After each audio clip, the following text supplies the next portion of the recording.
Hello everyone. So today's discussion is on the internet transport protocols. So we are going to discuss here about the user datagram protocol or UDP. So as you are aware that transport layer provides two types of services. One is connection oriented services. So for that we have connection oriented protocols, and we have it provides a connectionless service, so we also have connectionless protocols. So under connectionless protocols we have the user datagram protocol or UDP, and for connection oriented protocol we have transmission control protocol or TCP. So in this lecture we are going to look at user datagram protocol or UDP.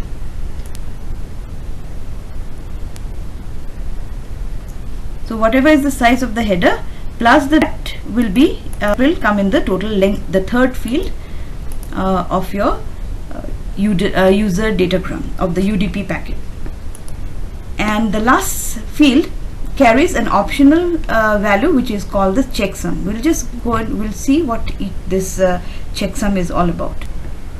So let us take this, explain this with an example.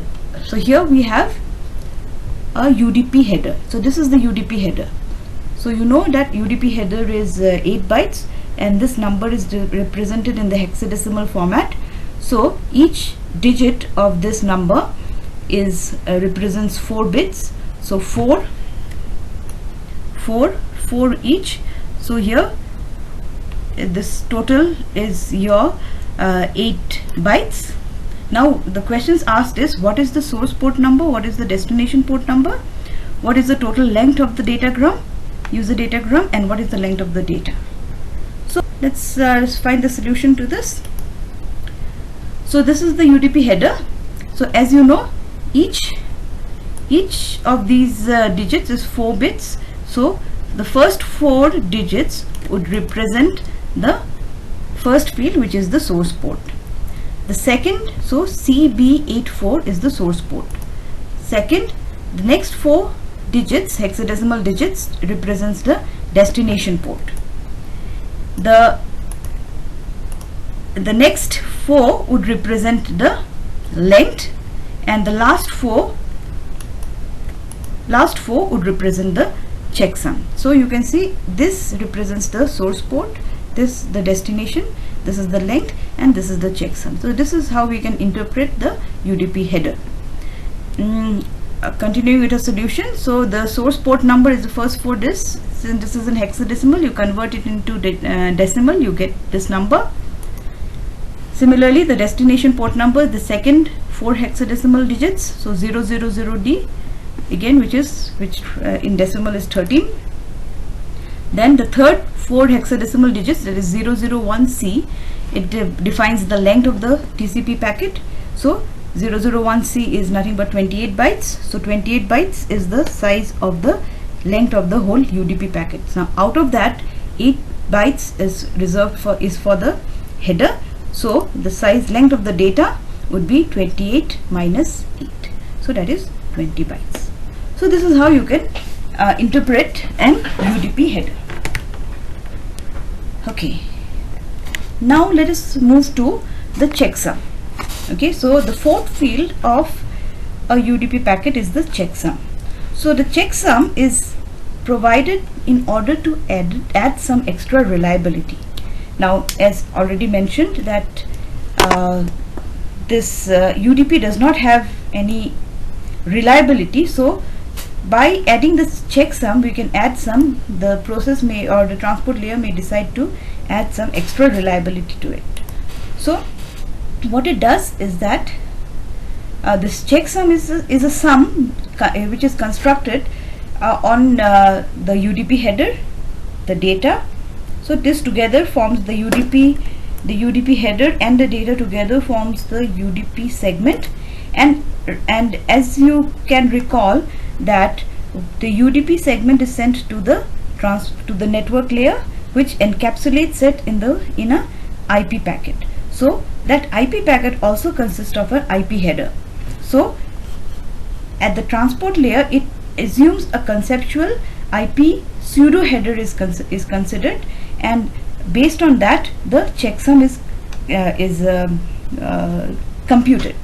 So you have at the transport layer UDP, you will have the UDP header and the data, and then this is sent to the network layer where you will have a IP packet.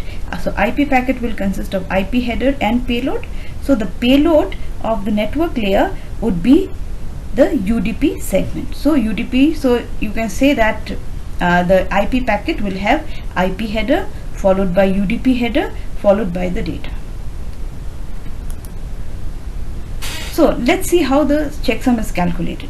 Okay, so first initially the sender will assume that the checksum field is 0. Okay, so the checksum field, so 2 bytes, 16 bits, 16 zeros are assumed to be the checksum, and then the data field, it is padded out with additional 0 bytes to make it a multiple of 16. So let me explain with an example. To this diagram. So you can see this is a multiple of 16. This is 16. This 2 will be taken as one word. This is one word. This is another word. This is another word. Each of these is 16 bits, another word. So now you can understand why this has been made. This the data has been made to 16 bits. Each of these are 16 bits. So this can be divided into 2. So 2 words. Then here one word. Here one word. Then one here. Another one here, here and here, and the rest of the data is broken down into words of 16 bits. So if it is not a multiple of 16 bits, then the last word would have lesser number of bits. So to make it even, so it is padded with zeros without changing the value of the data. So so the checksum computation, what it does is that it takes it breaks down this packet into 16-bit words, and then for each 16-bit word it takes converts it into one's complement. Okay, it breaks down each word is each 16-bit the packet into 16-bit words, and then each 16-bit word is converted into its one complement, and then it is added up. So break down into 16-bit words, take one's complement of each word and add it up. Okay, and for the checksum value it is taken all zeros. Okay, finally what you do, you take one's complement of the sum. So whatever sum you get by adding the one's complement of each of the 16-bit words, you take the one's complement of this, and this is the checksum. So this is the checksum which is inserted, and then this packet is sent to the receiver. Now the receiver performs the same calculation again, breaks it out into 16-bit words, does the one's complement of it, okay, including the checksum field. Now the checksum field is the one which has been inserted by the sender. So including the checksum field, the entire segment is added, and the result that you get should be 0. So if the result is 0, that means the packet is has not been tampered with. So there is no change in the packet. Whatever was sent has been received. So this adds in some bit of a reliability that the packet has not been corrupted.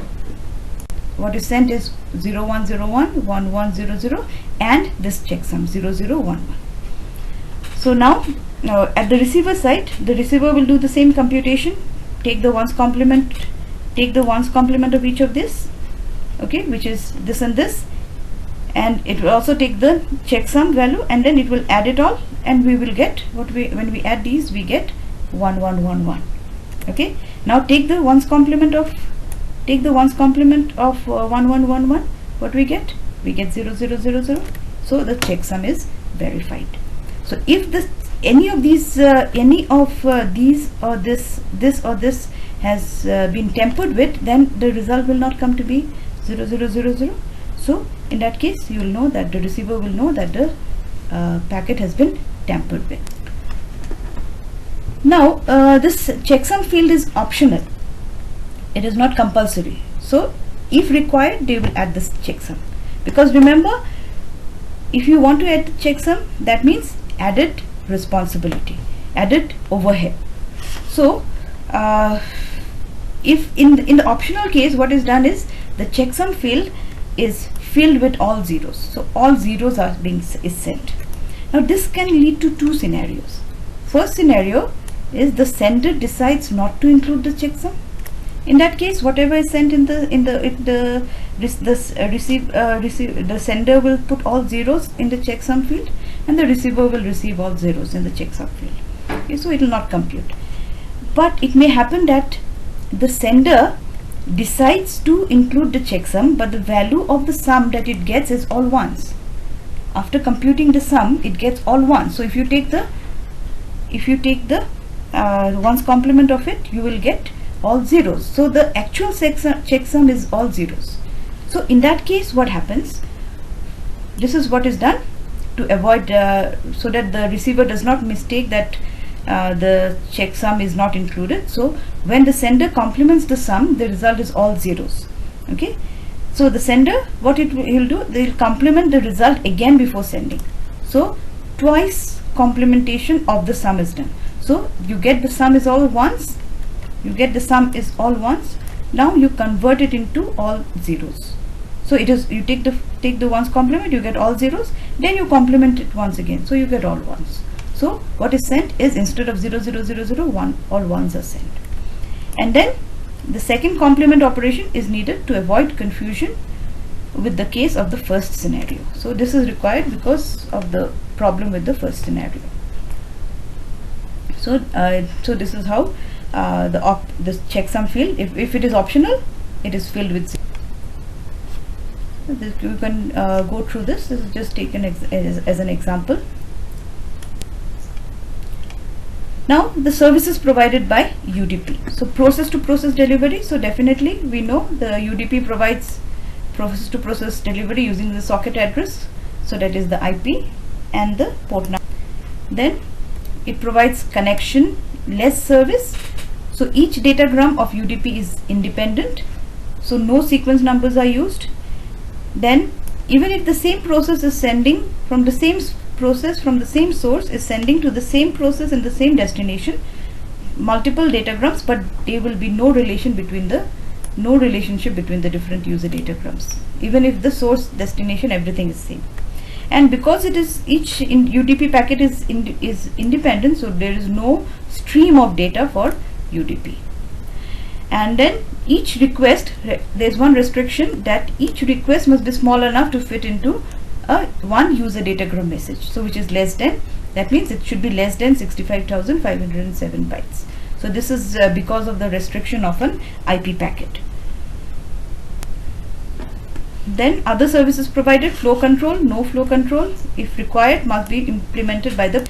Then error control, other than the checksum, no error control mechanism is given. So if a packet is lost or duplicated, the sender will not know. Similarly, if the receiver detects an error from the checksum, it will not do anything. It will simply discard the user datagram. And if required, it can be implemented. Further, it does not provide any congestion control, no congestion control given. So like an ostrich, UDP thinks that the packets it is sending is small and will never cause any congestion in the network. So it just believes that. However, it is not always true, because today UDP is used for sending real-time audio video transfer, so those packets may not be so less. Then encapsulation and decapsulation, of course, this is a service which is provided by UDP, because it has to put it inside a, it has to put the data which is received from the application in a packet with the header, and then finally at the receiver side it has to remove the header and take the data. Multiplexing and demultiplexing, this is also being done. Several processes, you may have one UDP in a host, you may have a one UDP, but multiple processes might want to use the UDP. So you may have a n:1 scenario, so that at that time you have the multiplexing, and at the receiver side one UDP and then going out to multiple processes. So you may have a 1:n relationship, so there you will need demultiplexing. So one application where UDP is used, a very common example is your domain name server or DNS. So what is done, you have a client, the client will send a UDP packet Suppose the client wants to know does not know the IP address of a website, so it knows the common name antonis.ac.in, and then it wants to know the IP address, so it will send a UDP packet, the request in the form of a UDP packet requesting the IP address of antonis.ac.in to a DNS server, and the DNS server will encapsulate the IP, will put the IP address for antonis.ac.in in a UDP packet and send it to the client. So for this kind of a simple service, an application, that DNS application can be implemented with the help of the UDP. That is all for this lecture. Okay, so in the next lecture we will talk about something about a remote procedure call. Thank you.